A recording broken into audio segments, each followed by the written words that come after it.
This insane animated film is the lowest rated movie on IMDb. Hey everyone, I hope you're doing well. Food Fight is a 2012 animated film about a supermarket where all the food comes to life when it's closed. In that sense, it's similar to the film Sausage Party, except that was actually funny. It has an IMDb rating of 1.3, which makes it the lowest rated English language film and the third lowest rated overall. So let's dive in and see what makes it so bad. The film starts with a supermarket closing and coming back to life as a little town. In Sausage Party, the characters are all clearly foodstuffs. In this film, the town seems to be populated by strange creatures, like whatever this thing is. Watch where you're going. I'm flying here. Would excuse me kill you? Oh, great, now I forgot where I was going. Eventually it's explained that they're all brand mascots, but that's not clear at all from the start. We're then introduced to the main character, Dex Dog Detective, who's voiced by Charlie Sheen. Listen up, fat cat burglar. I'm giving you one last chance to hand him over before I cash in your coupons for you. He's not even attempting to hide the fact he doesn't care. Fat Cat sets his hamster henchman on Dex, who distracts them with cheese. Hairless hamsters. Want some of this?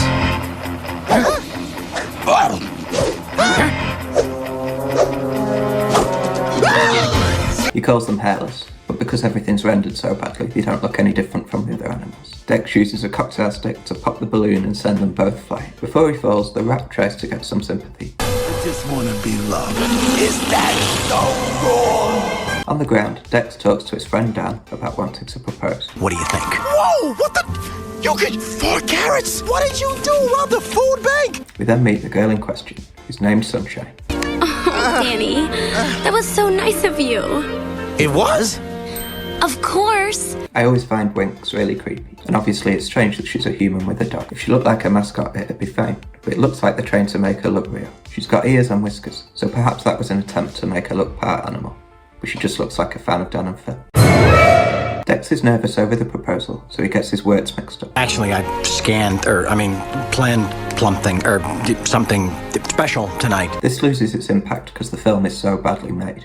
It could easily be just a mistake that they left in. Dex picks up Sunshine and carries her to a table for a romantic dinner. Dan draws a picture in the sky with his plane. When he tries to draw the ring itself, he crashes. So Sunshine goes off to help Dan, and Dex doesn't get to propose. After a few hours, Dan is with Dex, but Sunshine is missing. 6 months later, a creepy figure arrives at the supermarket.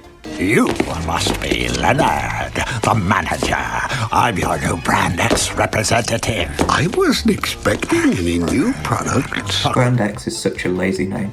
Surely a villain could have come up with something better, unless they're named after the band Phil Collins was in. The man who runs the supermarket says they don't have space for any more products, so the Brand X representative decides to clear some room himself. He stamps on a bag of crisps, and the shopkeeper gets way too emotional about it. That was a perfectly good bag of chips. Never opened, never enjoyed. It's one bag. Nobody died. The crisp mascot is also annoyed and vows to get revenge. No one wastes me chips and gets away with it. Brand X will pay. Food gets wasted all the time. Do they really go on a big revenge mission every single time? Back in Food World again, Dex has a dream about Sunshine. Sunshine! Please find me. Dan tells Dex that he needs to move on. He then flies away in his plane and creepily flirts with a girl on the street. Oh, mamacita! Yo, sweet cakes! Oh, nice packaging! How about some chocolate frosting? Frosting makes sense as a euphemism, but chocolate frosting just sounds disgusting. Dan tries to impress the girl by doing tricks and crashes the plane again. Abandoned tree! We gotta move. Dex goes to a big party at a club he owns, and we finally get a decent joke. Better go easy on the potato juice before you get chip-faced. The new Brand X mascot arrives, and everyone is attracted to her.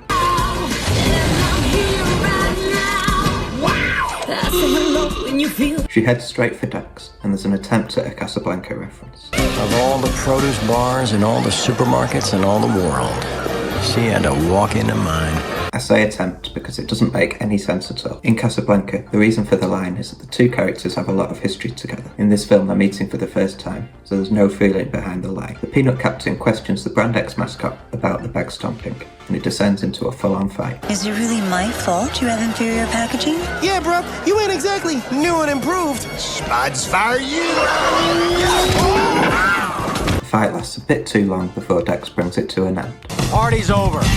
Time to banana split out of my club. Lady X flirts with Dex, but ends up leaving with Dan. What can I say? Chicks dig chocolate. I really don't understand who the audience for this film is supposed to be. Anyone old enough to get the jokes is too old to enjoy it. If you're enjoying this video and want to see more commentary on crazy films and TV shows, then go ahead and subscribe so you can see when I upload. Lady X turns up at Dex's house, and she's wearing a different outfit, which is confusing. I thought that mascots always look the same. I'm looking for a guy. About your height. Only difference is, this guy isn't living in the past. She tells him that she can wash away his memories, and that he should start a new relationship with her. Dex leaves and goes to the site of some violence, where they build out some weird lore. We all knows when a product loses its icon, it spirals, it goes bad. We're the soul of our products. Without us, they're gone. This is clearly nonsense. If you take the label off the product is still fine. Lots of brands have stopped using mascots for various reasons, and it hasn't hurt them. Back in the real world, the supermarket is being completely trashed. Oh no. Nothing harder than seeing good food go bad. Somehow, Dex knows what's going on. Brand X replacements for every Ike lost last night. Now, how'd that Mr. Clipboard guy know? Can they see the people in the real world? Are they aware that they live in a supermarket? The rules of the film universe are so hard to follow. Lady X interrupts a town hall meeting with a group of Brand X soldiers. They're clearly inspired by a particular group from history. Security around here is down the drain, oh! Evil soldiers working for X. Is that a vision of the future? Lady X announces that they've discovered a plot against the mascots for cleaning products. If you thought the German accent was offensive, just wait for this. Kung tofu! But I, Kung Tofu, am innocent. Lady X offers to manage security in the city, and we get another great pun. But it's so dangerous. Don't cry for me, Charlie Tuna. I love a terrible pun. They're not enough to rescue the film, but they are genuinely funny. So the town agreed to let Brand X manage security. Dex breaks into the Brand X headquarters, where he encounters Lady X. They have a prolonged part fight, part dance sequence. Being filthy can be loads of fun. Don't you think so, Dex?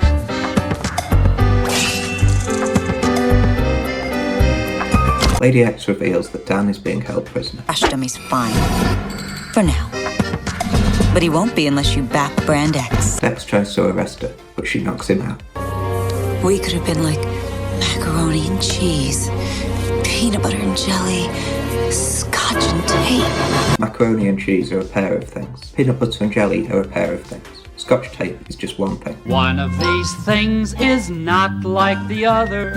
They clearly just ran out, but there's loads of pairs they could have gone with. Salt and pepper, fish and chips, pie and mash, becoming more British with each option. Dex wakes up with Dan, and they're inside some sort of tumble dryer. After they've enjoyed the extra hot dry cycle, dump their bodies in the toothpaste aisle. Lady X announces that they're framing everyone, starting with Kung Tofu. But I, Kung Tofu, am innocent. What's that got to do with it? He always refers to himself by his full name. Clearly the writers were really proud of it. Back in the dryer, Dex figures out a genius way to escape. Socks. That's it. Socks always escape from the dryer. Follow that sock. Dex and Dan look back into the Brand X headquarters and discover their evil plan. They're building an entire army of robotic exobites. Must be planning to finish what they started last night. Brand X is gonna take over the entire store. Just in case they were being too subtle, Brand X soldiers goose step through the streets. Curfew is now in effect. Only Brand X officials are permitted in the aisles. A curfew means restricted hours that people can go out. They already can't move when the store is open, so there's not really much room for any more curfew. Dan and Dex take Lady X's perfume to a lab. They believe it might be the secret ingredient in Brand X's products. The Brand X elixir is toxic to humans, and what toxic? Oh, and highly addictive. Whoa, addictive! Once again breaching the barrier between worlds, Dex plans to communicate with the supermarket headquarters and how Brand X products were called. Get this info to our market's corporate headquarters, they'd have to recall Brand X. How could you possibly reach them? You couldn't. You could. Email from Mr. Leonard's computer. With no time to lose, Dan and Dex risk heading out into the store during the day. They land in a shopping trolley with the most disturbingly animated baby I've ever seen.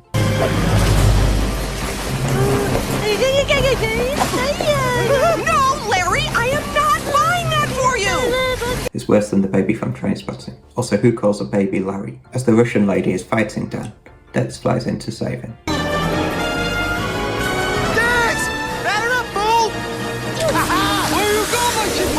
They don't bother to explain how a bottle can fly. On the bottle, they fly through a freezer.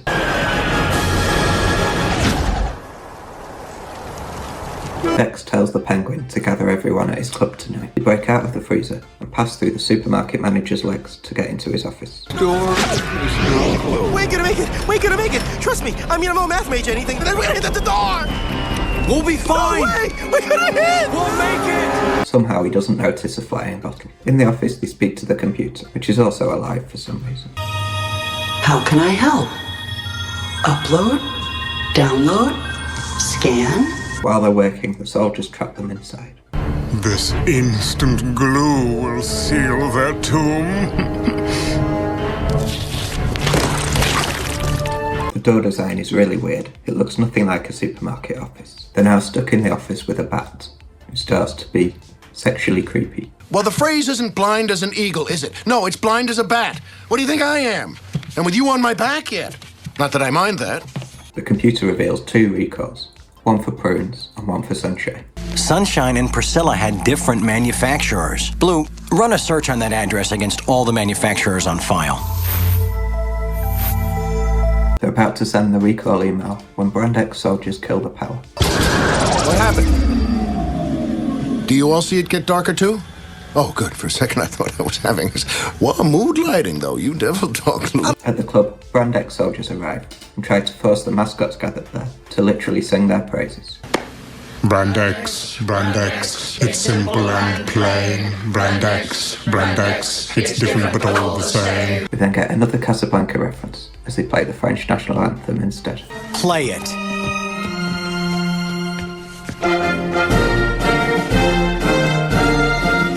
All you need is love. This becomes a big sing-off between the soldiers and the mascots.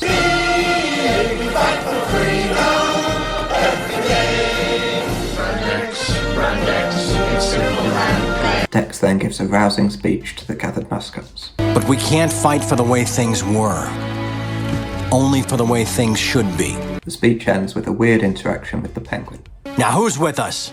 I'm with you guys, but could somebody please turn up the heat? Why would a penguin want it hot? For the first part of the plan, Dex lures the Brand X soldiers to him. He's on the roof! Get him!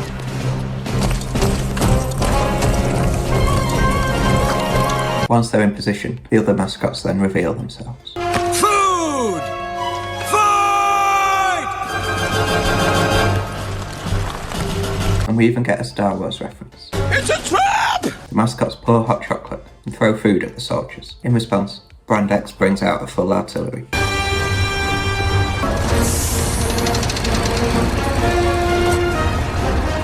The battle sequence goes on for way too long. You really start to lose interest. In the midst of it all, the mascots make origami shapes for some reason.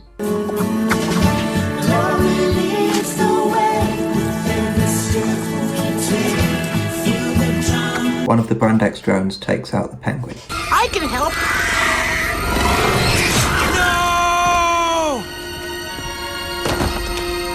We then get the worst movie reference so far. No one puts Polar in the freezer. Back at the club, the nose scientist announces that he's worked out the poison. Preservative. Okay, imagine the chemical opposite of a preservative, huh? Yeah? One dose causes a victim to spoil in his own unique way. The bat then announces that the lightning rods are in place. I assume that's what the origami objects were. Dan agrees to fly Dex into the Brand X headquarters so that he can cut off the poison supply. There's a really drawn out scene where they talk about the fact that it's probably a suicide mission. It's supposed to be really emotional, but it just doesn't land at all. The sloth creature cuts the power to the Brand X building.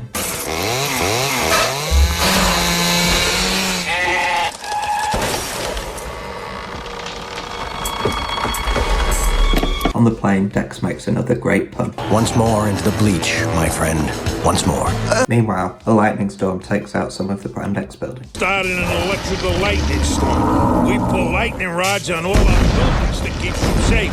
Brand X don't have lightning rods, so they gets destroyed. So they somehow started an electrical storm inside a supermarket. That's all the explanation we get. As non-explanations go, it's up there with Palpatine's return. Somehow Palpatine returned.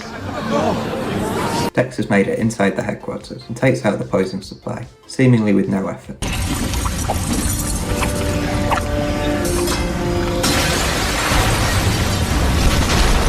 At the top of the tower, you find Sunshine. Sunshine. Dex! Hold it right there, or Blondie gets it. Why would they have kept her alive for so long? Lady X catches Dex. On your knees, dog.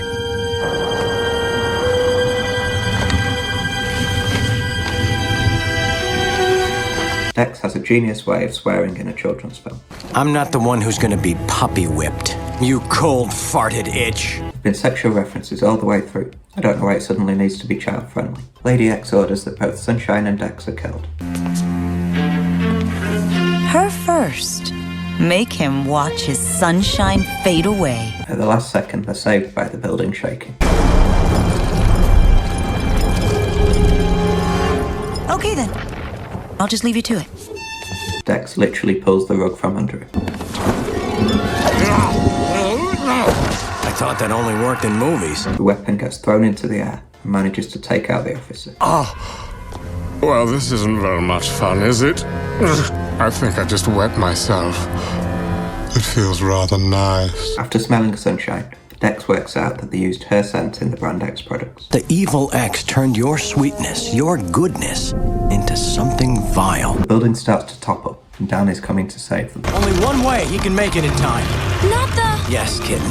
The loop-de-loop. There's no way a loop-the-loop is the fastest way to get somewhere. Unsurprisingly, he manages to pull it off.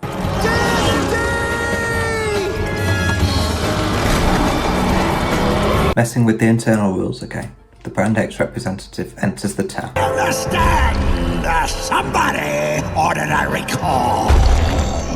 The mascots manage to bring him down with just a thin piece of string.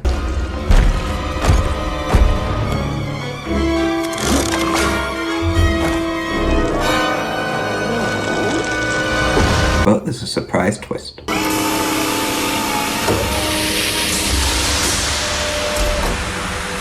Not only was she controlling the robot, but she also has a surprise identity. Sunshine's old neighbor? But you were recalled. And butt ugly. Quick trip to Brazil for a little plastic surgery. She explains that she was jealous of Sunshine because her product wasn't selling. She also gives a strange explanation for how she did it. How did you get in and out of the store? You're an Ike. Humans! When you look like this, you can get them to do anything. Size only counts for men. We then get the final fight between Lady X and Dex. Of course, it includes some adult jokes. Tell me something. Are those melons real? Dex refuses to hit a girl, so Sunshine steps in to fight instead. You're not so tough now. Sunshine hits her so hard it reverses the surgery. Oh, look at you!